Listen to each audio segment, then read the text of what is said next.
Di penjara beberapa tahun tak membuat Vijay jerah. Setelah bebas dari penjara, warga Alang-Alang Lebar Palembang ini kembali beraksi dengan mencuri motor milik salah satu warga di Lorong Sukarami, Kelurahan Seiselayur, Kecamatan Kalidoni, Palembang. Tersangka tertangkap polisi dari Polsek Kalidoni. Dari catatan polisi, tersangka lebih dari 3 kali melakukan pencurian. Tersangka mengincar motor yang tak ada kunci pengaman tambahan.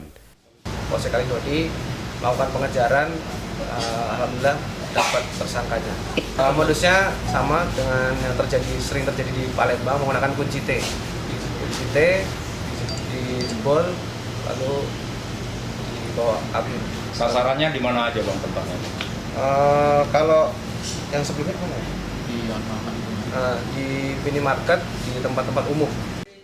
Tersangka kini kembali menjalani proses hukum dan ditahan di tahanan Polsek Kalidoni, Palembang. Reski Oktora, Muklas Diferensial, Kompas TV, Palembang, Sumatera Selatan.